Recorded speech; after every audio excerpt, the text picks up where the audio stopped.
A woman burns a letter. She watches it curl to ash and does not shed a single tear because the thing that should have broken her, she has already learned not to fear. That same evening, a carriage stops outside the finest house in town. Slow, heavy.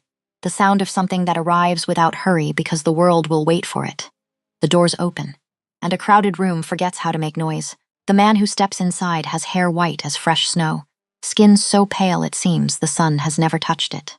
His dark eyes move across the room, every guest, every corner, every exit, like a man reading a contract he intends to hold someone to.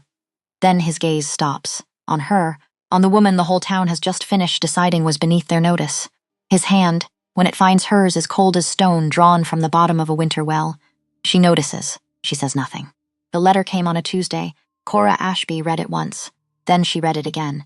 Not because she had misunderstood it the first time, but because some small, stubborn part of her hoped the words might rearrange themselves into something kinder if she looked hard enough. They did not. Preston Hale had written it in his careless, looping hand. The hand of a man who had never once worried about running out of ink, or money, or time. He informed her, as if she were a tenant behind on the rent, that his engagement to Vivian Marsh would be announced that very afternoon. At the summer party, the Aldertons' summer party. The one the whole of Harrow Bay had been buzzing about for a month. He signed it with his initials. Just his initials. As though a full name would have cost him something, Cora stood by the fireplace. She held the letter over the low flames, and she watched.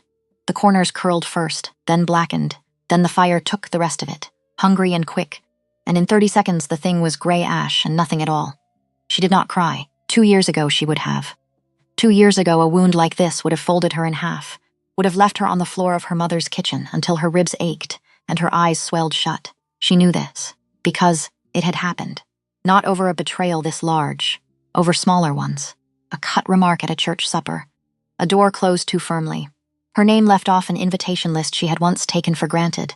But grief, it turned out, was a thing you could wear down, like a stone in a river. Rub it long enough and it goes smooth. Goes quiet, goes still, so today she felt no storm, only a clean, cool draft of something that surprised her. Relief. She went upstairs. She changed into her best dress, the dark blue cotton. The one she had mended at the sleeve so carefully you had to know exactly where to look. She pinned her hair back. She did not glance in the mirror, and she told her mother she was going to the party. Her mother's face did every terrible thing a mother's face does. It crumpled, it reached. It tried and failed to be brave. "You don't have to go," her mother said. "I do," Cora said. "That's exactly the point. Because a woman who hides is a woman who has agreed that she was wrong." And Cora Ashby had not agreed to anything. The town of Harrow Bay sat on the Rhode Island shore, all salt air and old money and older grudges, and the Alderton parlor sat at the very top of its finest street, warm and crowded and thick, with the perfume of flower arrangements that had cost more than the Ashby family spent on food in a month. High society had gathered to fan themselves, to laugh at jokes that were not funny, to laugh anyway and loudly, because laughter was how you proved you belonged to the inner circle, that you had been let in, that you were safe. Cora took a small glass of lemonade from a passing tray, and she chose her ground, not the corner. The corner is where the frightened go. She stood near the tall window instead, where the afternoon light came through and put her plainly on display. Let them look. Let them whisper. She would not make herself small to spare anyone the discomfort of her presence. She saw Preston across the room. He stood at the center of a laughing crowd, the way he always did.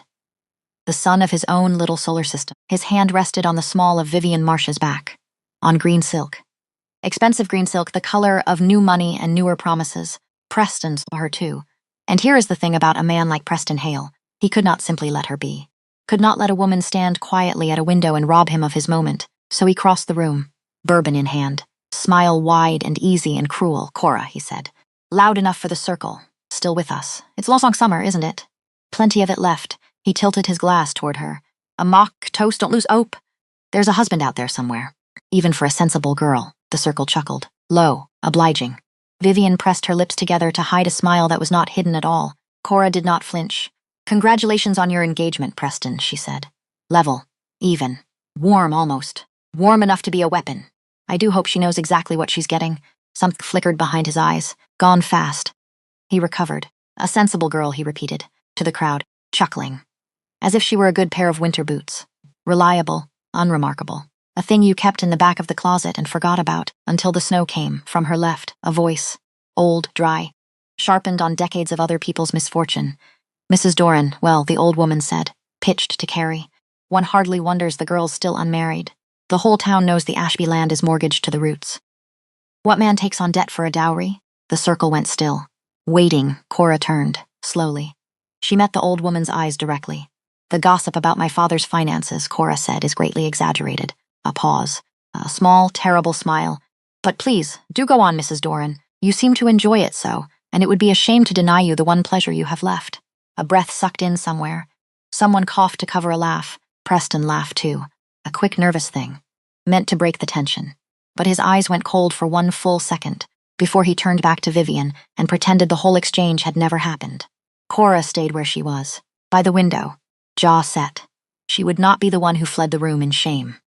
And that is when she heard it. Carriage wheels on the cobblestones outside, heavy, slow, the unhurried sound of something arriving that did not need to hurry, because the world would wait for it. Then bootsteps on the front stairs, measured, certain. One after another, patient as a clock, the parlor doors opened, and the room forgot how to make noise. A man stepped inside, tall, taller than any man in Harrow Bay had a right to be. He carried himself with the quiet authority of a king who had never once been told no. His features were striking, carved, utterly distinct from every soft, sunburned, well-fed face in that room. His hair was white, not gray, not silvered by age, white as fresh snow, and thick, falling neatly around a face so pale it seemed lit from somewhere the sun could not reach. His eyes were dark, very dark, and they moved across the room slowly, cataloging it. Every guest, every corner, every exit. The way a man reads a document he intends to hold someone to. He wore a simple dark coat. No ornament, no gold, no display of any kind, and somehow he was the wealthiest thing in the room. The hostess, Mrs. Alderton, nearly overturned a side table in her rush to reach him. She fluttered, she gushed. She said his name like a prayer. Mr. Ashgrove, what an honor, we had no idea. Corvin Ashgrove gave her a brief nod. He said something about brief business nearby. Something polite and empty and clearly rehearsed, but his eyes were already moving past her, past the merchants, past the politicians' wives, past Preston Hale, who had gone very quiet, and they stopped. On Cora, the whole room felt it. 100 faces turning to follow that dark gaze to the plain woman in the mended blue dress by the window. The woman they had just finished writing off. Corvin Ashgrove began to walk, and the crowd moved around him. Not because he pushed. He did not push. They moved the way a river moves around a stone that has been sitting in it for 1,000 years. Instinct. Deference. The old animal knowledge that some things you simply do not stand in front of. He stopped directly before her. Miss Ashby, he said, quiet, certain. Her name in his mouth like he already knew the whole story it belonged to. He did not so much as glance at Preston, and Preston Cora saw it. Preston watched with the sharp, sick alertness of a man who has just realized he has been outranked in his own kingdom, and does not know by whom. Cora met the stranger's dark eyes. She did not flinch.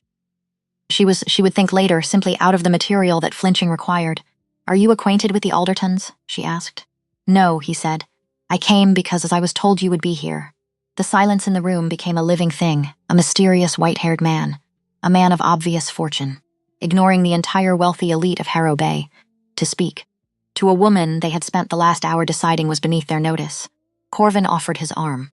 I would like to speak with you, he said. In private, and Cora Ashby calculating nothing, and deciding everything, placed her hand on his sleeve. The garden behind the Alderton house was hot and green and mercifully empty. The noise of the parlor fell away behind them like a door closing on another life. He stopped at a respectful distance. He turned to face her, and he looked at her with a directness that had no politeness in it at all. No performance, just assessment. As if she were a ledger and he intended to read every line. You didn't have to do that, Cora said. The whole room. You could have sent a note. The gathering, he said, provided the perfect opportunity for my purpose. She studied him, the pale face, the impossible stillness of him. He did not fidget. He did not shift his weight. He stood the way old buildings stand. Men like you, she said slowly, don't cross crowded rooms toward ruined women. Not without a reason. Something moved at the corner of his mouth. Almost a smile. You're correct, he said. I have a proposal, a specific one. It would serve us both. And then he told her he needed a wife, not a companion, not an ornament, a wife, to manage his household and his properties in Blackwood, the inland city 2 days' travel to the north. He had, he said, watched her handle her father's tenant accounts over the past year. He had seen her think in clear systems. He had seen her stay calm under a pressure that would have broken most. He had seen that she did not require flattery to function. Cora let 5 full seconds pass before she answered. "You're proposing a business arrangement," she said. "Not a romance, yes, just that. No apology, no softening. And strangely, it was the most respectful thing anyone had said to her in 2 years. An honest arrangement," he went on. "You would have full authority over my northern properties, no interference. In return, I clear your family's debts. I secure your father's land, and I settle on you an independent annual sum. Yours, regardless of anything that ever happens between us.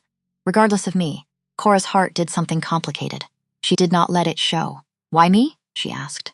"A man in your position could have any family in Rhode Island. Younger, wealthier. No complications, no mortgage, no father coughing into his sleeve." Corvin was quiet a moment. "I don't want a typical high society wife," he said. "I want someone who has already walked through hardship and come out their side with a clear mind." He paused. "Your ability to stand in that room today, unbroken, while they laughed, that is worth more to me than a spotless reputation among people whose good opinion isn't worth having." She said nothing, because she did not trust her voice. "I'd want the terms in writing," she managed finally. "Every one of them. Before I sign a thing, the papers are already prepared," he said, "for your review." And Cora understood with a small cold jolt that he had known. Known, she would ask. Had counted on it. Had built his entire approach around the certainty that this particular woman would demand the contract before the courtship. "If I accept," she said, "understand this. It will be a rational decision, based on sound terms. Not an act of desperation. I would expect nothing less," he said, and he meant it. She took 4 days, not because she was uncertain. Because a decision this large deserved its weight. Deserved to be walked around slowly, examined from every side, before she gave it her name. She walked the northern boundary of her family's land in the early mornings, while the dew was still cold on the grass. She looked at the fields her father had worked for 30 years. Fields that were slipping through the family's fingers now, steady and silent, like dry sand through a closed fist. She knew the truth of it. They would not survive another winter, not without help, not without a miracle, and miracles did not come to families like the Ashbys. In the evening, she sat across the table from her father. She watched how thin his arms had become since the autumn before. She watched him try to hide the small hitch in his breathing behind a cough. She pretended not to notice. The pretending was a kindness.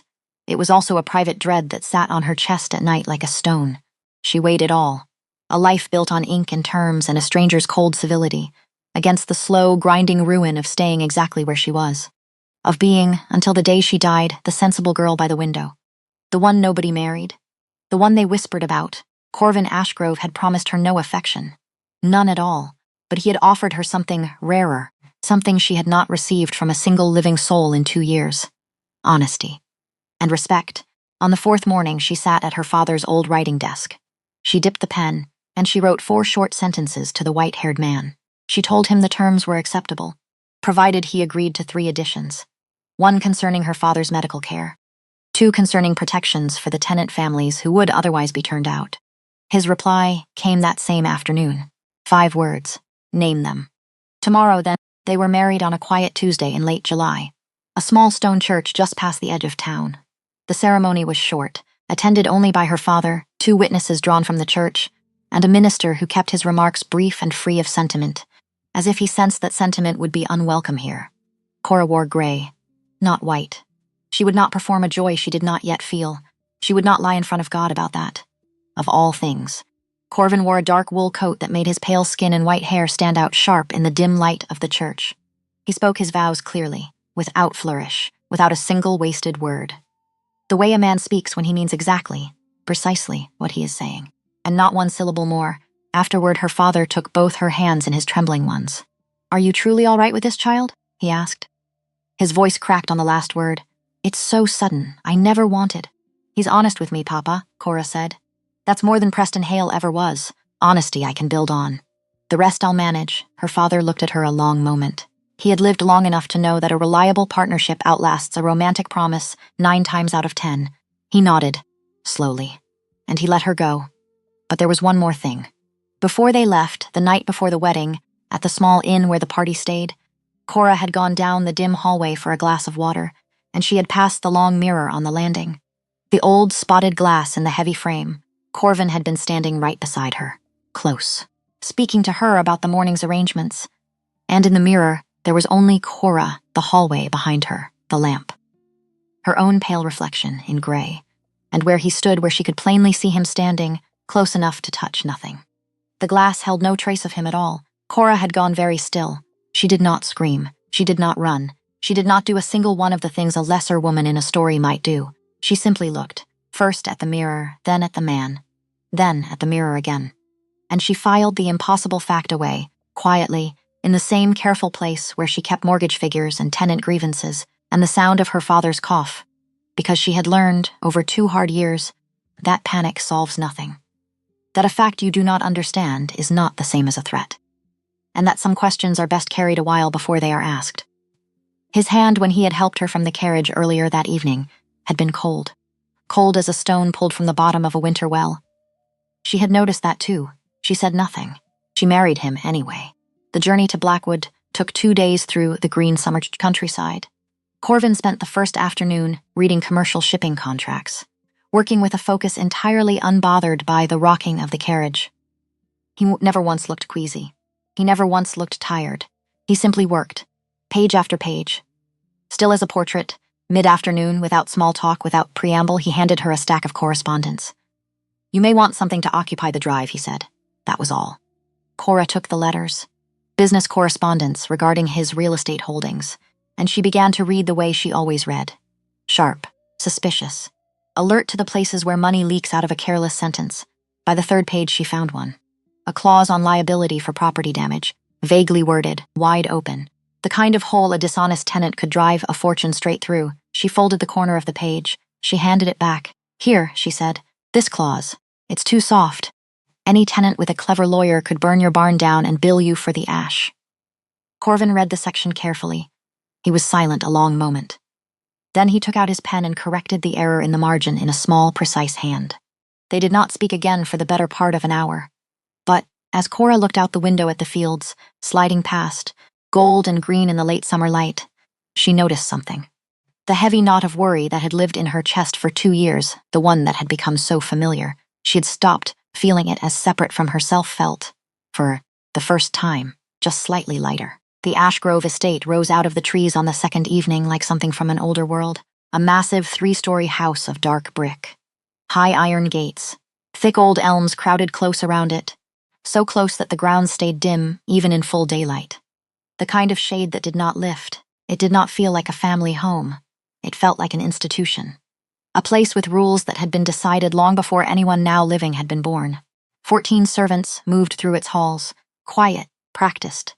They did not stare at the new mistress, but Cora felt them noticing her all the same. The way you feel a draft under a door, she stood in the main study on her first morning, and she found her salvation.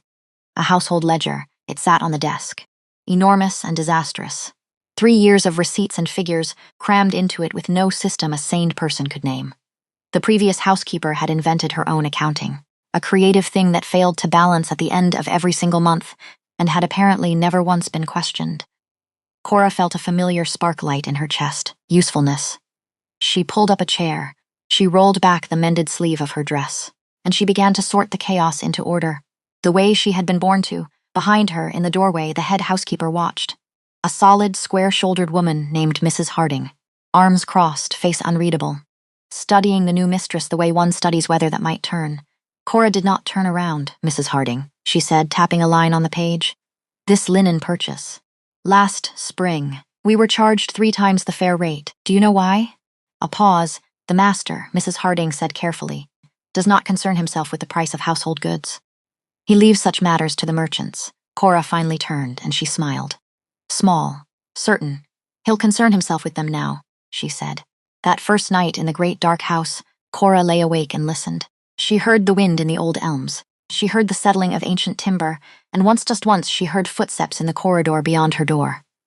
Slow, deliberate, and utterly, impossibly silent.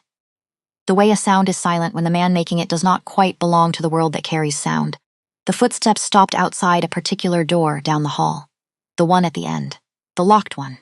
The one Mrs. Harding had shown her that afternoon with a strange, tight expression and a single instruction, delivered flat, as if reciting a rule older than herself. That room is the master's. It is kept locked. You are not to open it. Cora had said nothing, had only nodded, had filed it away with the mirror and the cold hands and the man who did not eat, in that careful, patient place at the back of her mind where she kept the questions she was not yet ready to ask.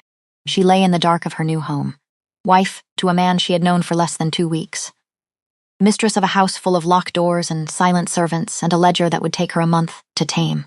And she was not afraid. That was the strangest part. The part she turned over in the dark until sleep finally came for her. She had walked into a house of secrets, married to a man who cast no reflection, and somewhere under the wariness, under the caution, under the careful cataloging of every impossible thing, for the first time in 2 years, Cora Ashby felt like she had arrived somewhere she was meant to be. The footsteps moved away down the hall, a door closed, and the great house held its breath around her, keeping its secrets, waiting she would come to understand the way she herself was waiting. For the right moment to tell the truth, 7 days. That was how long it took Cora to break the ledger and make it confess. She sat in the study from the gray light of morning until the candles guttered down to stubs. She traced every figure back to its root. She found the leaks, and there were many. A wine merchant billing for casks that never arrived. A coal supplier charging summer prices in a house that burned coal all year. A kitchen assistant collecting double wages through a convenient error in the books that had been convenient for exactly one person for 3 straight years. Cora renegotiated with the 3 main food suppliers in an afternoon. She dismissed the kitchen assistant before the week was out. She restructured the whole system so it balanced to the penny, and it did balance. For the first time in 3 years, the Ashgrove household closed a month exactly even. Mrs. Harding stood in the doorway when Cora shut the book on that 7th day, arms crossed. The same square, unreadable stance she'd held on the first morning, except her face had changed. 14 years I've run this house, the housekeeper said. No one's ever done that. No one ever looked, Cora said, and that was the whole of it, really. That had always been the whole of it. Corvin Ashgrove watched these changes without a word, not praise, not criticism. Nothing. He spent his daylight hours behind the locked door at the end of the hall. He slept, or did whatever he did, through the sun. And he appeared only after it went down, moving through the dim house without a sound, cold and pale and precise. When they crossed paths in the evenings, he listened to her reports. Truly listened. He never made a household decision without asking her opinion first. He treated her with a steady, unwavering deference that would have flattered her if she hadn't been too busy studying him to be flattered. Because there were things about Corvin Ashgrove that did not add up. He never touched food. Not once. The servants set roasted meat and bread and autumn vegetables before her at the long, dark dining table, and he sat across from her with nothing but a crystal glass of deep red liquid at his side, and he never lifted so much as a fork.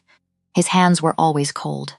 Every time he passed her a document, every time their fingers brushed by accident, a chill that had nothing to do with the season. He moved without sound across the hardwood floors. He cast no shadow when the lamplight should have thrown one.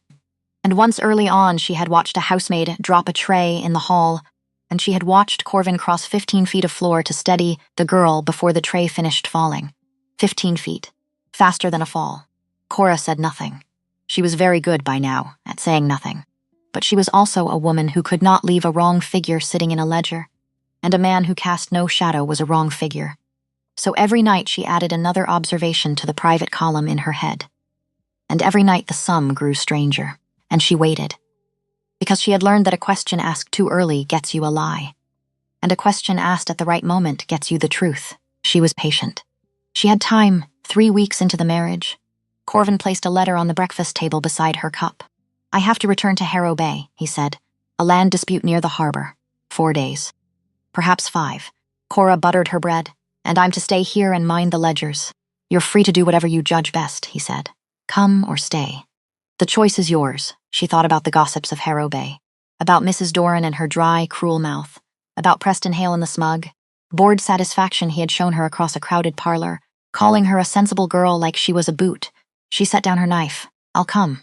Corvin nodded and returned to his letters, asking nothing, demanding no explanation. Accepting her choice the way you accept the sunrise.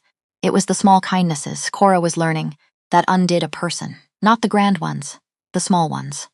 The room a man leaves for you to simply be. Harrow Bay in late August was thick with heat. The streets smelled of salt and horses and the tar of the growing shipping trade. And by Thursday morning, Cora had received 3 calling cards. 3. From women who had ignored her existence for 2 years. She set the cards on the side table in the exact order they had arrived. She understood perfectly why they had come. Not for her. Never for her. For the name she wore now. For Ashgrove. For the fortune that name carried and the doors it opened. She received them anyway. She poured tea in the front parlor of the rented townhouse. She listened, and she said very little herself. Which is the great secret that talkative people never learn. That the quiet one in the room walks away knowing everything. By the time the third visitor left, Cora had assembled a complete map. The rivalries. The debts. The financial anxieties gripping the town's elite like a fever. Nobody would name out loud. That evening, in the darkened library, she laid it all before Corvin. The Doran family is bleeding money on their shipping investments, she said. Quietly. They're overextended. And 3 separate women dropped hints about a new federal banking law coming. None of them knew they were telling me anything at all. Corvin set down his pen. He looked at her with a sudden, sharpened attention. I've been trying to confirm the timeline of that banking law for 2 weeks, he said. Through lawyers. Through contacts in the capital. A pause. How did you get 3 society women to hand you their husbands' finances over tea? Cora almost smiled. I asked about their husbands' ventures, she said. People don't guard secrets from someone they've decided is too simple to understand them. They think they're making conversation. They're making confessions. Corvin looked at her for a long moment, and across that pale, still face moved an expression she had not seen there before. Something that sat right at the edge of admiration, and did not quite dare to become it. You should have been running my business meetings for the last 10 years, he said. You should have asked me sooner, Cora said. On the 3rd evening, they attended a formal dinner at the Whitmore house, merchants, politicians, the whole gleaming machinery of coastal money on display. Cora wore dark green silk, simple, perfectly cut, nothing that shouted. She stayed close to her husband without hanging on him like an ornament. She was discussing the southern cotton trade with a knot of women when she heard it, a laugh, loud, easy. Familiar as an old wound. Preston Hale stood by the fireplace with Vivian on his arm, holding court with 2 local politicians. A glass of imported bourbon in his hand. Vivian saw Cora first. Her expression froze. Genuine surprise, unguarded for half a second. Before she forced it into a stiff, polite mask, she leaned in and whispered something in Preston's ear. Preston turned, and locked eyes with the woman he had thrown away. His face did several things in quick succession. Smug warmth first. The old reflex. Then confusion, as his eyes drifted past Cora to the tall, white-haired man beside her. The man currently deep in conversation with the 2 most powerful politicians in the state. His striking presence bending the whole corner of the room toward him. Cora did not smile at Preston. She did not glare. She simply met his gaze with the flat, calm look of a woman who has nothing left to prove to anyone. Least of all him, Preston looked away first. He shifted his weight. He steered Vivian toward the far side of the room. And he did not look at Cora again for the rest of the evening. It was after midnight when the carriage brought them back to the rented townhouse. Lamps burning low. Cora sat in the parlor to unlace her shoes.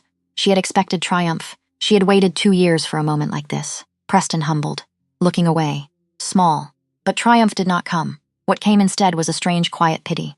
For the girl she had been. For the version of Cora who had wept over a man that shallow. Who had thought his opinion was the weather that decided her whole sky. She realized she no longer cared what Preston Hale thought, because the smallness of his world had finally become clear to her. And you cannot fear a thing once you have truly seen how small it is. Corvin appeared in the parlor doorway. He had shed his heavy coat and necktie. He looked, in the low lamplight, unexpectedly tired, almost human. You're still awake, he said. I was thinking about Preston, she said. About how small he looks to me now. Compared to what he used to be, Corvin came in, stood by the window. His white hair caught what little light there was. He was never worth your fear, he said. And he isn't worth your thoughts now, I know that. Cora looked at her hands. But knowing a thing in your head and feeling it in your chest, those aren't the same country. It takes a long time to get from one to the other, silence. Then she looked up at him, at the stark white hair, the pale skin, the stillness that never quite left him. How long, she asked, were you watching me, before the garden, before the proposal? The truth, Corvin turned from the window. 8 months, he said. Cora went very still. I don't make important decisions quickly, he said. I watch to see whether this town's cruelty would turn you bitter. Or afraid. Most people break under financial ruin and social exile. They curdle, or they crumble. You did neither. Every single day, you chose to stay clear-headed and practical and kind when kindness cost you something. I thought about giving up, Cora said quietly. More times than I'd ever admit. That, Corvin said, is exactly the point. The choosing to fight when giving up would have been easier. That is what made you uncommon. Her throat tightened, because no one, not her mother, not her father, not one living soul in 2 years had ever named the silent war she'd been fighting, had ever said out loud that they had seen it, that it had counted for something. He had. A stranger with cold hands had seen the thing everyone else had missed. Are you content? Corvin asked, with our arrangement. Truly. Cora considered the question the way she considered everything. Honestly, I feel useful, she said. I don't have to apologize for being clever anymore. That's more than I ever had, she paused. But I won't lie to you and call it the life I dreamed about as a girl. It isn't that. Not yet, Corvin nodded. Slowly, I prefer your bluntness, he said, to the flattery I usually get from the people I deal with. Is it enough for you? She asked. This arrangement, and his dark eyes held hers for a remarkably long time. Long enough that something behind them surfaced. Something old and deep, and not entirely of this century. Ask me that again when the year has turned, he said, and left her with an answer far more interesting than the one she had expected. They returned to Blackwood the next morning. The carriage ride passed in a comfortable silence that felt nothing like the first one. The first had been 2 strangers sharing a box. This was something else. 2 people who had begun, without announcing it, to trust each other's quiet. Afternoon, Corvin handed her a thick folder. A land dispute, he said. The Hollis River. Tangled in the courts for 40 years. Every lawyer I've hired has failed to break it. Cora opened it and read old deeds, older claims. Witness signatures reaching back as far as the Revolution. She read for an hour, following the paper trail with the patient, ruthless attention of a hound on a scent, and then she stopped. She read one line 3 times. This witness, she said. The one who signed the original deed here. On this date, she looked up. He was dead. Corvin looked at her. He died 2 years before the deed was supposedly signed in front of him, Cora said. A dead man cannot witness a signature. The whole document is fraudulent at its root. Corvin took the paper. Read it. His voice, when it came, was flat as still water. My lawyer has had this file for 3 months, he said. He missed a dead man's signature. The Hollis River case resolved completely in Corvin's favor within 11 days. The moment the opposing counsel realized their founding deed was a forgery, they folded like wet paper. My lawyer wants to know who found it, Corvin told her afterward. I told him my wife did. You should let him think it was luck, Cora said. No, Corvin said. I want them to understand exactly what you are by September. A new routine had grown up between them in the great dark house. They worked together in the study after the servants retired for the night, by the light of a single green lamp, the whole city asleep around them. Just the 2 of them, and the ledgers, and the slow, easy quiet of 2 minds working the same problem from different sides. It was Cora who caught the next thief. She flagged a run of letters from their southern trading agent. The man was quoting 2 different prices for the same cargo, blaming rising shipping costs. Except shipping costs haven't risen, Cora said. I checked the harbor records. Rates have been flat all summer. He's skimming, and he's counting on you being too busy to notice. Corvin's eyes narrowed. How did you get the harbor records? You haven't left the estate. The housekeeper's nephew works the Blackwood docks, Cora said. I asked him. Useful information never lives in the fine offices. It lives with the people who do the actual work. It always has. Corvin picked up his pen, drew a black line through the agent's name, wrote 1 word in the margin, stop.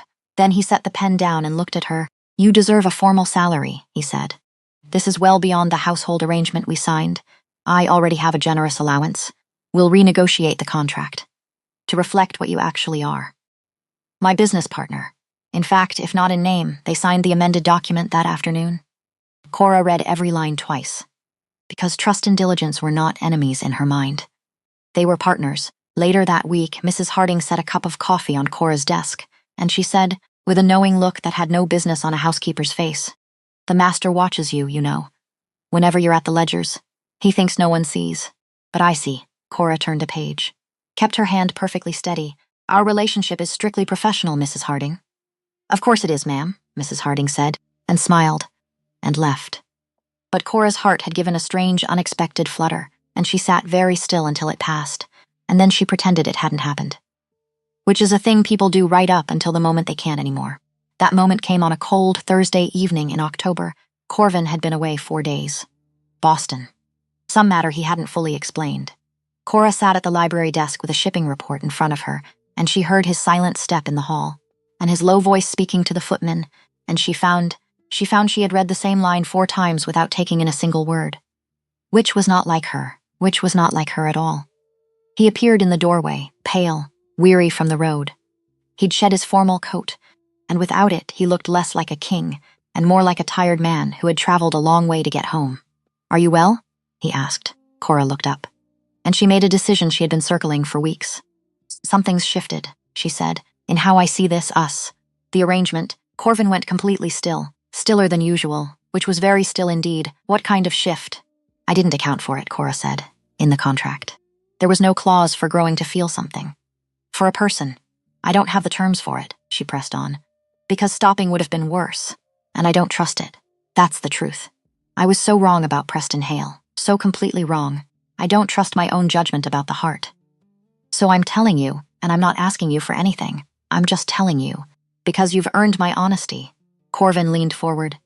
The firelight caught his white hair. "I spent 4 days in Boston," he said, "thinking of nothing but coming back here." To you, Cora's breath caught. "After centuries of building wealth," he said, "of building influence, of building things because building was the only thing left that felt like living. You are the first person who has made me want to build a future. Instead of a structure, centuries," Cora said quietly. He held her gaze. "You noticed the mirror," he said. "It was not a question. On the landing," she said. "At the inn. The night before we married. You cast no reflection. Your hands are cold. You don't eat. You don't sleep at night. You crossed 15 feet of floor in the time it took a tray to fall." She folded her hands on the desk. "I've been keeping a ledger, Corvin. In my head. And the figures have been telling me the same impossible thing for months." Silence. "Say it," he said. "You've clearly already done the arithmetic. Say the answer." Cora did not flinch. "You're not what you appear to be," she said. "You're something older. Something the sun doesn't agree with. Something that drinks red from a crystal glass and never touches the meat." A pause. "The stories the old women tell to frighten children. The ones about the dead who don't lie down. Vampire," Corvin said, plainly. Because he had learned from her the value of a word said plainly. "The word is vampire, Cora. I have carried it 300 years. Longer, she had known. Of course she had known. She had known for weeks. But hearing it said aloud, in that flat, certain voice, in that green-lamped room, was a different country from knowing it in her head. She waited for the fear. It did not come. 300 years, she said instead. "You've watched everyone you knew grow old and die." "Yes." "And you married a woman who will do the same?" Something crossed his face. Pain, maybe.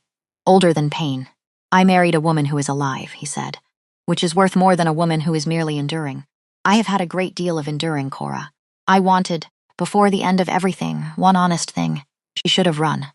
A sensible girl would have run. Except she wasn't a sensible girl. She was a clear-eyed woman who had already decided that a truth, once seen plainly, is easier to live beside than a lie you have to keep polishing. "I need time," she said, "and I need honesty. All of it, going forward. No more locked doors between us. If I'm going to feel what I think I'm feeling, I won't feel it in the dark." "Blind to what you are." "Agreed," Corvin said, instantly. No more locked doors, and then his expression changed, because he had not told her everything, and the part he had not told her had just walked, in his memory, straight to the front of the conversation. He reached into his coat, he drew out a letter, and he laid it on the desk between them like a man laying down a card he'd hoped never to play. "This came while I was in Boston," he said. "From a young politician back in Harrow Bay, Nathaniel Doran." Cora went cold, and this cold was not the cold of his hands. It was the cold of a threat with her family's name on it. "Doran," she said, "the old woman's grandson. Read it." She read it, and her fury rose so fast and so clean it frightened her. The letter claimed the Doran family had uncovered severe legal irregularities in the old Ashby land deeds, that her father might not, in fact, legally own the farm he'd worked for 30 years, that there would be a formal inquiry. "This is revenge," Cora said. Her voice shook. "Not with fear, but with rage. Because I embarrassed the old woman at the summer party. Because I didn't sit there and take it. This is that. Dressed up in legal paper? The land has been in your family 40 years, Corvin said. 40 years. Cora's mind was already moving, already sourcing, already hunting. But there might be an old survey note in my father's desk, something from 30 years back. I remember Papa mentioning it once. A boundary thing with a neighbor. He never took it seriously. Then we go to Harrow Bay, Corvin said. Before Doran can make this public. Before it can reach your father's ears and do to his health what a court never could. They left 2 days later. Corvin sat across from her in the carriage. He offered her no empty comfort. He did not tell her everything would be fine. He was not a man who lied. Even to be kind. We'll dismantle this, he said instead. Together, using the strict letter of the law. Your mind will find the flaw in their attack before anyone in Rhode Island even thinks to look for one. It's what you do. Cora smiled despite herself, and Corvin, for the first time since she'd met him, let a genuine, warm smile break across his pale face. It made him look, for one startling moment, entirely human. She turned to look out the window. To hide the color that had risen in her cheeks, they arrived to find her father frail, thinner than the month before. His coat hung loose off his narrow shoulders as he welcomed them in. Corvin shook the old man's hand with a deep, deliberate respect that visibly steadied him. And then they set to work in the small study. Cora found the survey note 20 minutes in. A single folded page, 30 years old. And her stomach dropped as she read it, because it was worse than a boundary dispute. It was a private agreement between her grandfather and the grandfather of all people, Vivian Marsh. A handshake deal. A small strip of shared land the two neighbors had agreed to leave off the official record, sealed with nothing but a shake and a bottle of whiskey, between two men now long dead. Doran found out about this somehow, Cora said slowly.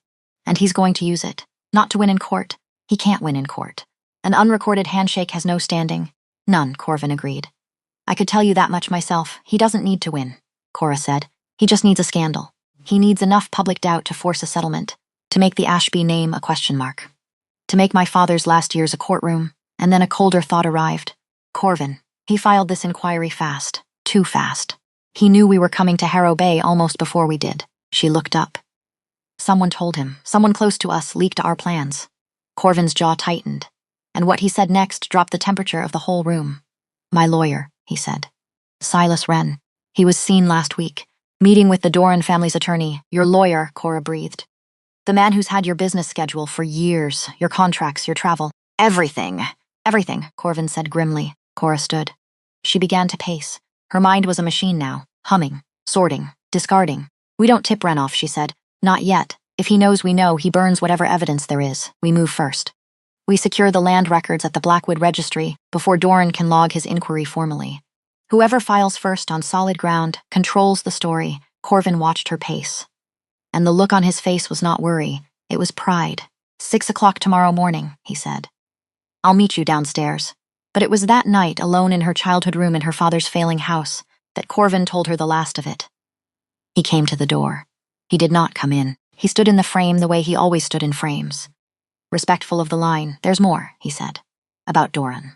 And I promised you no more locked doors. Cora sat up. Tell me, when I said someone leaked my schedule, I understated it. Corvin said, Wren hasn't just been selling my travel plans. Doran has been collecting something else. For months, records, old records, church registries, land deeds, portraits.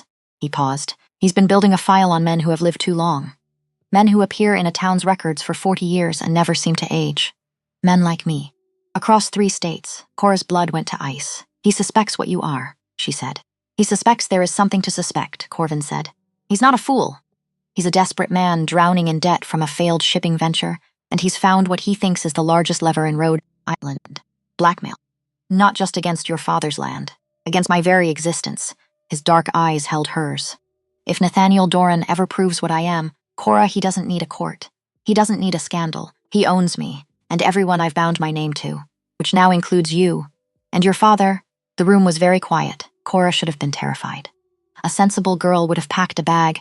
Instead, she felt something settle in her chest. Hard and cold and certain as a struck anvil, because this was no longer only about her father's land. This was about the man who had seen her when no one else had bothered to look. And Cora Ashby did not run from the people who saw her. Then we don't just stop his inquiry, she said.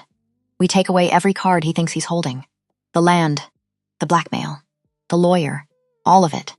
And we do it so cleanly he never knows how thoroughly he lost until it's already over. Corvin looked at her from the doorway. 300 years old. and looking at her like she was the first new thing he'd seen in a century. "You're not afraid of me," he said, quietly, almost wondering. "No," Cora said. "Why?" She thought about it, honestly, the way she thought about everything. "Because you've never once lied to me," she said. "In 2 years, the people who smiled at me lied with every word, and the one man who casts no reflection has told me nothing but the truth. I've decided I'd rather stand beside an honest monster than a lying man." Something broke open behind Corvin's eyes. Something that had been sealed a very, very long time. "6 o'clock, he said again. Rough now, not quite steady. "Tomorrow, 6 o'clock, Cora said.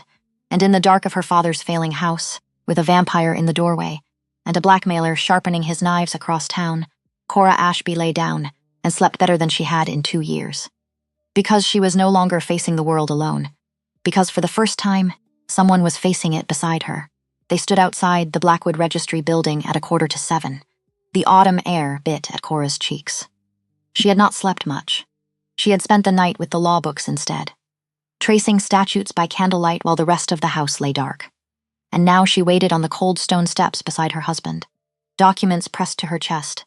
Breath fogging in the gray dawn, Corvin stood beside her, silent, patient. A man who had waited 300 years knew how to wait for a clerk. The clerk finally came. A grumpy old man with a ring of keys, muttering about the hour. He unlocked the front doors and let them into the cold, echoing hall of records. Cora laid her documents on the wooden counter, the original 40-year-old deed, the full survey, and 3 pages of her own written legal analysis. Drafted in her small, precise hand between midnight and 4, the senior registrar, an elderly man named Mr. Hobart, came to the counter and looked over his spectacles in open surprise. A woman, at dawn. Presenting a property argument more thorough than most lawyers managed in a week, Corvin sat down in the corner, deliberately. He folded his hands and said nothing and let Cora lead. Let every official in that room see plainly who held the authority in this marriage. It was, Cora would think later, one of the most romantic things a man had ever done for her. He gave her the room, he gave her the floor. He made himself furniture so that she could be the fire. Cora cited Section 14 of the Registry Code. "Mr. Doran has no direct legal interest in this property," she said. "He is not an heir, he is not a neighbor, he is not a lien holder. Under Section 14, he lacks standing to file an inquiry at all. The strip of land his claim depends on was subject to an unrecorded handshake between 2 men who are both dead. An unrecorded agreement has no standing in a modern court, which means his entire inquiry rests on nothing. On air, Mr. Hobart checked his thick law books, slowly, turning the heavy pages with a licked thumb. He read, he frowned, he read again, and then he shook his head, half in surprise. Half in something like respect. "You're right, Mrs. Ashgrove," he said. "He's got no standing." "None at all," he closed the book. "I'll hold this Doran inquiry in review. Not enter it into the public record, not until the standing question is settled." He peered at her over the spectacles, "which it never will be." "Because it can't be." Cora let out a breath she hadn't known she was holding. It was not a total victory. But it was time. It was the thing they had needed most. Time to handle the rot inside their own house before Doran could drag any of it into the light of a Harrow Bay courtroom. They walked out into the morning sun. "You read the registry code," Corvin said. "Last night." "While I rested, someone had to," Cora said. "I take my work seriously." He stopped on the cobblestone street, and he looked at her with an intensity that made the rattle of passing carts fade to nothing. "I received confirmation this morning," he said quietly. "About Wren. He's been leaking my business schedule for over a year. Not weeks, not months. A year." Cora's jaw set. "Then we dismiss him, today. And we review every contract that man has touched since the day you hired him." "Everyone," Corvin nodded. And then he said the thing that dissolved the last of her doubts about the strange country their marriage had wandered into. "I've already found superior counsel," he said. "The finest legal mind I've encountered in a century." "Who?" He looked directly at her. "You," he said. "You're the only person I trust completely." With any of it, the plainness of the words settled deep in her chest. Not a poem, not a promise. A fact, stated the way he stated facts. And it was worth more than every love letter Preston Hale had never bothered to write. She fell into step beside him, ready for whatever the wealthy families of Harrow Bay meant to throw next. The review of Wren's files took 3 full days. Cora sat at the Blackwood Library desk with a trusted clerk named Mr. Cross. The 2 of them working until the candles burned down to the wood. They pulled every contract, every letter, every travel record, and the picture that emerged was ugly. Silas Wren had been passing intelligence to the Doran family for 8 months. timing it, feeding them Corvin's travel dates so their financial pressures always landed while he was away and distracted. It was not clumsy greed. It was patient, deliberate betrayal. But there was one thing Cora could not make fit. He's paid well, she said, tapping a ledger. Wren. Corvin pays him handsomely. Why would a well-paid man risk everything for the Dorans, who are broke? The arithmetic doesn't balance. And when the arithmetic doesn't balance, someone's hiding a figure. She found the hidden figure on the third night, a letter. Buried in Wren's own files, the way guilty men always keep the evidence they should burn. From Nathaniel Doran to Silas Wren. And it was not an offer of money, it was a threat. Doran had discovered something in Wren's past. An old fraud. A forged client signature from 20 years back. Back when Wren was young and desperate, and had made the one mistake that follows a man forever. Doran had the proof. And Doran had made it very simple. Coper it. Or be exposed. Ruined.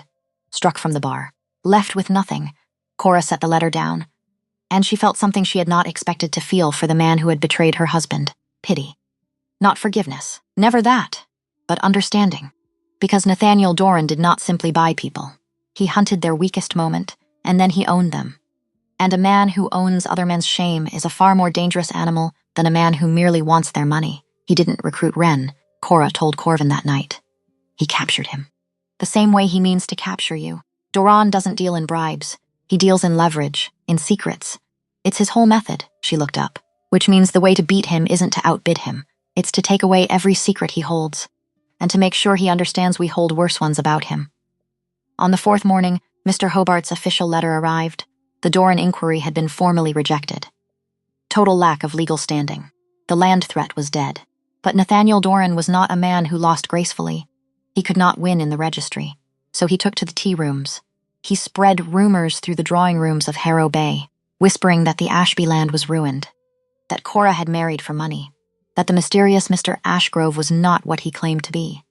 That last one landed too close to true for Cora's comfort. She listened to the reports from Mrs. Harding, and she made her decision. We won't let the whispers stand, she told Corvin. We attend the winter assembly, the Whitmore Ball, together. And we show the whole of Harrow Bay society a picture of such complete unity and strength that Doran's rumors curdle in his own mouth. We don't hide from the gossip. We drown it in a display of everything he says we don't have.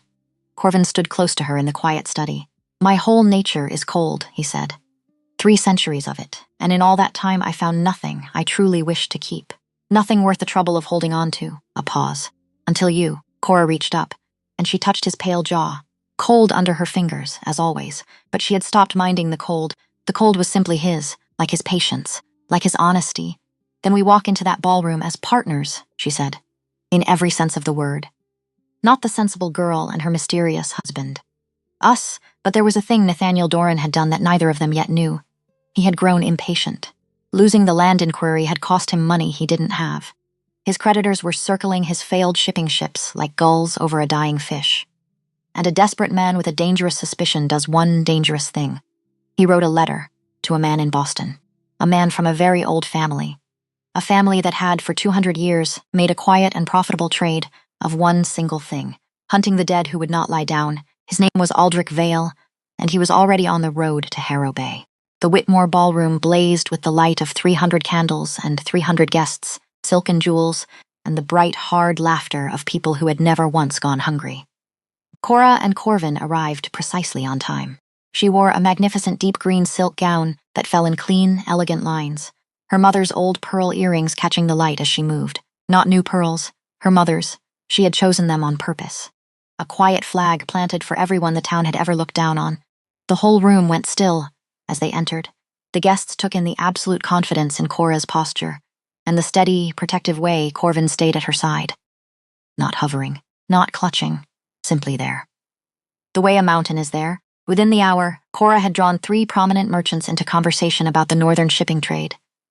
She shared insights so sharp they left the men blinking, recalculating, reconsidering everything they thought they knew about the woman they'd written off 2 summers ago. And across the room, by the long refreshment tables, Nathaniel Doran watched. His face darkened as he saw how easily the town's elite were taking to the woman he'd tried to ruin. Everything he'd whispered in the tea rooms was dissolving in real time, drowned out by the plain evidence of Cora Ashgrove standing in the center of the room, thriving, respected, unbroken. But Cora saw more than Doran's anger, because she had been watching the room the way Corvin had taught her to watch a document. Every face, every corner, every exit. And there was a man by the far wall she did not know, tall, lean, dressed in expensive dark clothes that fit too well for a guest nobody could name. He held a glass he never drank from. He smiled at the right moments, but the smile never reached his eyes. And he was not watching the dancers. He was not watching the merchants. He was not watching the food. He was watching Corvin. The way a hunter watches a stag it has already decided to take, Cora's blood ran cold, and that is when a hand touched her elbow. Light, quick. She turned Vivian Charmer of all the people in the world. Vivian in a gown that had cost a fortune, her face pale and tight, and this was the strange part, frightened. "I need 1 minute," Vivian said. "Low, fast, please." Cora's first instinct was ice. This was the woman on Preston's arm. The woman who had pressed her lips to hide a smile while Cora was humiliated in the Alderton parlor. "I can't imagine what you and I have to say to each other," Cora said. "That man by the wall," Vivian said, ignoring it, her voice barely above a breath. "The one in Boston black, watching your husband. Nathaniel Doran brought him. I heard them. 2 nights ago. At the Dorans, Cora went very still. Heard what? "I'm not proud of anything I've done," Cora, Vivian said, and the words tumbled out fast now. "A dam finally breaking. I married Preston for the security. My father lost everything. I did what I thought I had to. But Preston is Doran's creature, has been for a year. Doran holds his gambling debts. And I have sat in that family's parlor for months listening to them plot against you, and I told myself it wasn't my business, and I can't anymore," she swallowed. "That man is called Vale. Doran told Preston he's a specialist in unusual men. He said your husband has a secret, and that Vale is here to expose it. Tonight, in front of everyone. Doran means to destroy you both in this room." The whole ballroom seemed to tilt, because this was it, the thing Corvin had feared in her father's doorway. The blackmailer had stopped trying to prove what Corvin was in secret. He had brought a hunter to prove it in public. Cora looked at Vivian. Really looked. At the fear in her eyes that could not be faked. At the woman who had every reason to stay silent and had chosen, at the last possible moment, not to. "Why are you telling me this?" Cora asked. "You gain nothing. Because you stood in that parlor and didn't break," Vivian said quietly. "And I've thought about it every day since. About how I laughed. About the kind of woman who laughs at that. I don't want to be her anymore." A breath. "And because I finally understand who ruined my life. It wasn't you, Cora. It was never you. It was them. There was one more thing," Cora realized. "A thing Vivian could not have missed. That land Doran's using against my father," Cora said slowly. "The strip in the old survey. It was your grandfather's handshake. With mine, Vivian's face went white. "I know," she whispered. "I found the copy in my father's papers a month ago. That's how I knew what Doran was really doing. He's using my family's mistake to bury yours. And I let him. Right up until tonight, and there it was. The last thread pulled tight. The woman Cora had every reason to hate. Bound to her, it turned out, by 2 dead grandfathers and 1 shared enemy." Cora made a decision in half a second. "Then don't leave," she said. "Stay near Preston. Watch, and if I need you to say what you just told me out loud, to the right person, will you?" Vivian's chin lifted. Something firmed in her face. "Yes," she said. "The enemy of my enemy," Cora thought, "is sometimes just a frightened woman who finally grew a spine." She found Corvin near the politicians. She did not rush.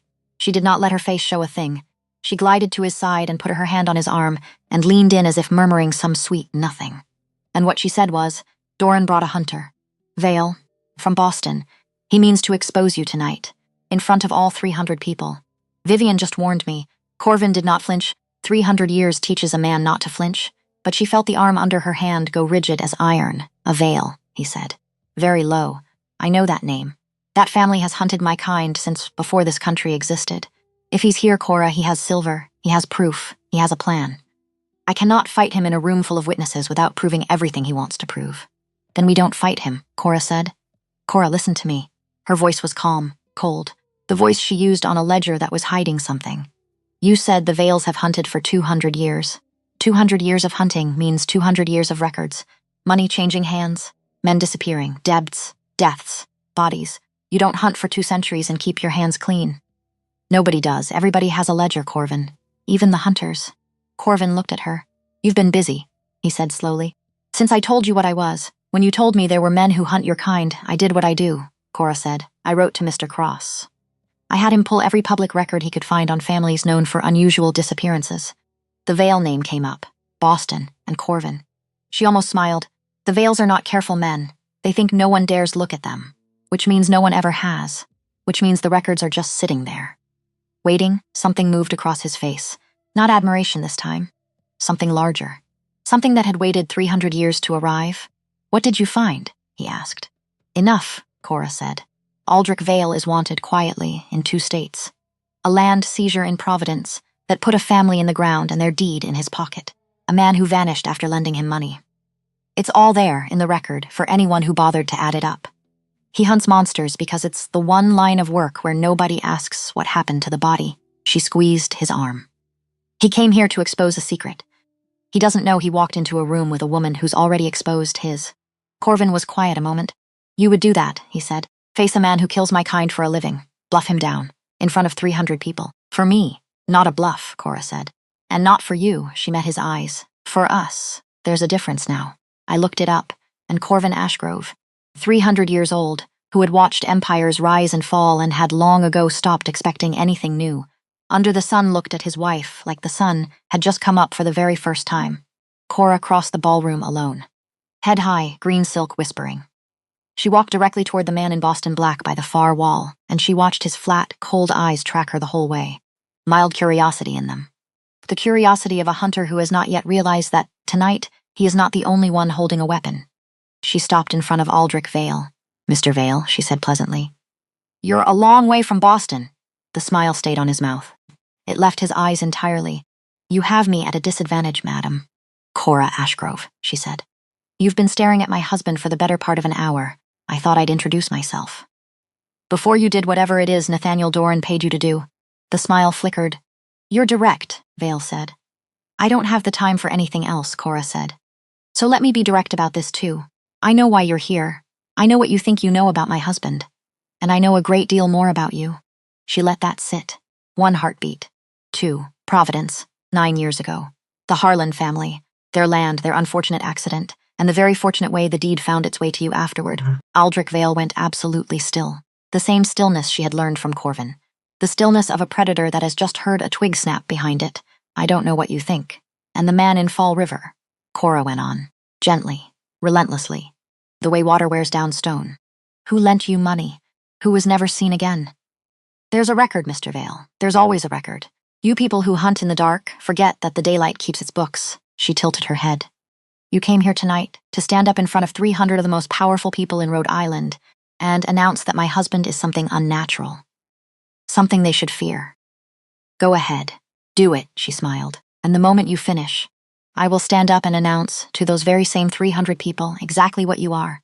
A murderer. A land thief. A fraud wanted in 2 states, with the documents to prove every word delivered to every man in this room by morning. So, one of us walks out of this ballroom ruined tonight, Mr. Vale. I've done the arithmetic. It isn't going to be me. Silence. The music played on somewhere behind them. The dancers turned, and in the small cold space between Cora Ashgrove and Aldrich Vale, a war was fought and finished in the length of a single held breath. Vale looked at her. Long. Hard. Searching for the bluff, he did not find one, because there wasn't one. You're not what I expected, he finally said. No one ever expects me, Cora said. It's my one great advantage. Now, you're going to set down that glass you're not drinking from. And you're going to walk out that door. And you're going to write to Nathaniel Doran that his information was mistaken, his money is spent, and Boston will not be troubling the Ashgroves again. Ever. A pause. And in exchange, the daylight keeps your books to itself.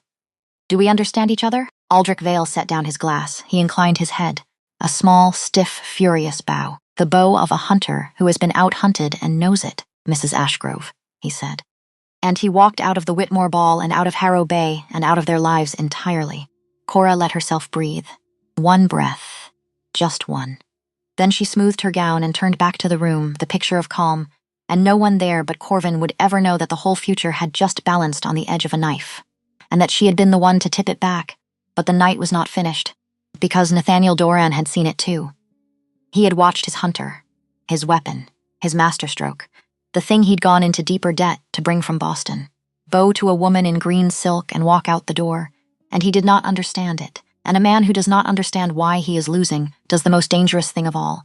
He panics. Doran crossed the room toward them. Fast. His face dark and blotched. His composure cracking like ice on a spring pond. Cora saw him coming. She stepped forward to meet him, and Corvin stepped into place at her shoulder with that silent, effortless grace, and the two of them faced Nathaniel Doran together. Side by side. The way they now faced everything, Mr. Doran, Cora said sweetly. Loud enough for the nearest circle to hear. Not loud enough to be a scene. Not yet. How lovely. I've been meaning to ask, how is your Western shipping venture progressing? I do hope your creditors are being patient. I hear they're preparing to seize the last of your ships. Doran's mouth worked. You, and a failed registry filing, Cora went on. Sweet as poison. It does look so terribly poor on a young politician's public record. You really must be more careful with your legal judgment in future. Voters notice these things. You think you've won something, Doran hissed, low and shaking. I know what your husband is. I have a file.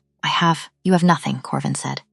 It was the first time he had spoken, and he did not raise his voice. He did not need to. His voice dropped into the space between them, cold and old and absolutely certain. And Nathaniel Doran felt whatever nerve remained in him simply drain out through the soles of his shoes. Corvin fixed him with a stare that had frozen braver men than Doran. Across 3 centuries. You have debts you cannot pay, Corvin said. Very quietly. You have creditors who will own you by spring. You have a Boston associate who has already disowned you. And you have a suspicion, Mr. Doran, that you can prove to no one. Because the only man who might have helped you prove it just walked out that door. A pause. Colder than the grave. Look around this room. 300 people. Not one of them believes a word you say. You spent it all. Your credit, your favors. Your name. You have nothing. You are nothing. And if you say one more word against my wife or her father, I will spend a portion of a very large fortune ensuring that whatever remains of your family's name is erased so completely that your own grandmother's headstone is repossessed. Do you understand me? Doran's jaw trembled, with fury and with terror. He opened his mouth and found he could not speak. Frozen under that ancient, unblinking gaze that carried the plain, unmistakable promise of total ruin. Corvin dismissed him with a small nod, the kind of nod a king gives a servant he is finished with. And Nathaniel Doran turned on his heel and fled the Whitmore ballroom before the dessert course was even served. Across the room, near the fireplace, Preston Hale watched it all, his patron humiliated. His secret leverage evaporated. The woman he had thrown away like an old boot standing at the center of the room in green silk and pearls. Radiant, untouchable. The wife of the most powerful man any of them had ever seen. Preston's face went through everything. Confusion, disbelief, a dawning, sickening understanding of exactly how badly he had misjudged the value of the thing he'd discarded. Cora felt his eyes on her. She turned, and she met Preston Hale's gaze across the crowded ballroom for the last time. She had waited 2 years for this. She had imagined it 100 ways.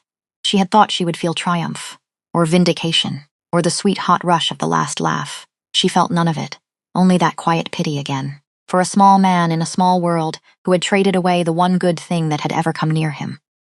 Because he could not see it for what it was, she did not smile at Preston. She did not glare. She simply looked at him with the calm, level, faintly kind expression of a woman who has, at long last, completely stopped caring. And Preston Hale looked away first. He looked away. And he reached for his bourbon. And Cora saw Vivian standing a few feet behind him, watching her husband with an expression that said a marriage had just quietly ended in the space of a single glance. Whatever the paperwork might still say, Cora caught Vivian's eye and gave her the smallest nod. Thank you. And I see you. And you did a brave thing tonight. Vivian nodded back. And in the exchange was the strange, unlikely birth of something neither woman would have believed possible 2 years before. Not friendship. Not yet. Maybe not ever, but peace. An armistice between 2 women who had finally, both of them, seen the men who'd tried to make them enemies for exactly what those men were. It was well after midnight when the carriage carried them back toward Blackwood beneath a hard canopy of cold winter stars. Cora sat across from her husband, and for a long while neither of them spoke. There was no need. The quiet between them had become its own language. She thought about Preston Hale, about the wreckage of the girl she used to be. The one who had wept on a kitchen floor over a man that shallow. And she understood something, sitting in that dark carriage, that she had not fully understood before. Those hardships had not been done to her. They had been the ground she was built on. The cruelty, the exile, the 2 years of being the sensible girl by the window. All of it had been the hard, cold ground that a certain kind of strength grows out of. If Preston had married her, she would have spent her life shrinking to fit a small man's small world. His betrayal had been the cruelest gift anyone ever gave her. because it had set her free to become the woman who could stare down a hunter in a ballroom and win. She had not been rescued by a romantic prince. She had been seen and valued, and treated from the first cold, honest word in the Alderton garden as an absolute equal. We're thinking, Corvin said quietly, across the dark. I'm always thinking, Cora said. You married me for it, I did. A pause. You asked me a question once, in this same town, whether the arrangement was enough for me. I told you to ask again when the year had turned. His dark eyes found hers in the starlight. It has turned, Cora. Ask me again. Cora's heart did the complicated thing it did. And this time she let it show. Is it enough for you? She asked softly. This. Us. Corvin reached across the dark space between them, and he took her hand. His fingers were cold, as they always were, as they always would be, and she had come to love the cold. Because it was his. No, he said. Cora's breath caught. It stopped being an arrangement a long time ago, Corvin said. Somewhere between a corrected liability clause and a dead man's forged signature. I could not name the day, which frightened me, because I have not been frightened in 300 years. All that time, all that wealth, all those empty rooms and all those empty houses. I built things because building was the only thing that still resembled being alive. His cold hand tightened around hers. And then a woman in a mended blue dress stood at a window and refused to break. And I have wanted every day since, only to build a future, instead of another structure. It is not enough, Cora. It was never going to be enough. Because I love you. And a man does not want an arrangement with the thing he loves. He wants a life. The carriage rocked on through the winter dark. And Cora Ashby, who had not cried when Preston betrayed her, who had trained herself out of tears the way you train. A muscle felt her eyes sting. She did not fight it. I was so afraid to trust it, she said. Her voice not quite steady, after Preston. I thought if I could be that wrong once, I could be that wrong again, and now? Now I know the difference, Cora said, and she laughed. Wet and soft and real, you have never once asked me to be less than I am. You have never once flinched from what I can do. You made yourself into furniture in a registry office so I could be the fire. And a man who does that, her voice broke, just slightly. A man who does that isn't a mistake.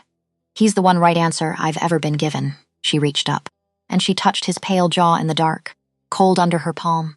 I love you too, Corvin, then she said. God help me, I fell in love with a monster, and he is the most honest thing in my whole life. He kissed her then, in the dark carriage, under the cold stars, and his mouth was cold, and his hands were cold, and none of it mattered at all. Because for the first time in 300 years, Corvin Ashgrove was warm somewhere the cold could not reach. And for the first time in 2 years, Cora Ashby was held by someone who saw the whole of her and did not want to change a single figure. Spring came to Blackwood late that year. It always did, in that shaded house among the old elms, but it came. The first green touched the brick walls of the estate. The first warmth softened the iron gates. The fields in Harrow Bay were secure, the deed clean, the mortgage cleared. The tenant families protected under the 3 additions Cora had insisted on in her very first letter. Her father's health had stabilized under the care of the reliable doctors his son-in-law's fortune could summon. The cough had eased. The color had come back to his face. He walked his fields again in the mornings, slow but upright. A man who had thought he'd lose everything and had instead gained a daughter's future and his own next spring. Nathaniel Doran had left Rhode Island entirely. His creditors had taken the ships, then the house, then the name. He surfaced somewhere out west, they said, chasing another scheme. Cora did not think about him at all. He had become, in the end, exactly what Corvin had named him. Nothing, Silas Wren, had been dismissed. His fraud quietly documented and filed away where it could never hurt anyone Cora loved. She had not destroyed him. She had simply taken his teeth. Doran's leverage over Wren had died with Doran's power, and a defanged traitor was no threat to anyone. And Vivian Marsh had left Preston Hale that winter, quietly. With a settlement Cora had, through channels no one could quite trace, helped make more generous than Preston wanted to give. The 2 women were not friends, but twice a year now a letter passed between them. Careful, warm. The correspondence of 2 people who had survived the same fire from opposite sides and come at last to understand who had lit it. Cora stood at the tall library window on a bright spring morning. She watched the light filter through the old glass and fall across the room, and it caught the silver strands of Corvin's white hair as he worked quietly at his desk. He would never walk in the full sun. That was simply true. The way his cold hands were true. But he no longer fled the light entirely. He sat in it now, in the soft-filtered morning of the library, and worked beside her, and let the day touch him at its edges. She thought about how they had built this. Not on the fleeting emotions of a proper courtship, not on the grand promises men break the moment the circumstances change. Preston had made her grand promises. They had burned in 30 seconds in her mother's fireplace. She and Corvin had started with a plain, honest contract, signed on a summer afternoon by two people who expected nothing from each other but sound terms. And from those cold lines of ink, they had grown something no contract could have named. A partnership that needed no witnesses because it did not care what anyone else believed. She understood now what she had not understood as the weeping girl on the kitchen floor. That the true value of a life spent together did not lie in dramatic declarations. It lay in the quiet, everyday choice. To face reality side by side. Without flinching, Corvin looked up from his papers, and he met her gaze across the sunlit room with that familiar, complete, undivided attention. The same attention he had given her from the very first moment. Across a crowded parlor full of people who had decided she was nothing, she smiled at him, and she crossed the room to join him at the table. The way she had 1,000 mornings now, and meant to 1,000 more. For however many mornings the strange arithmetic of a mortal woman and an ageless man would allow them. She did not know how many that would be. Neither did he. The future stretched out before them, long and uncertain as the changing seasons, but she knew with an absolute certainty that no gossip and no hunter and no small, cruel man could ever touch again, that whatever came next, they would face it exactly as they always had, together, honestly, one step at a time.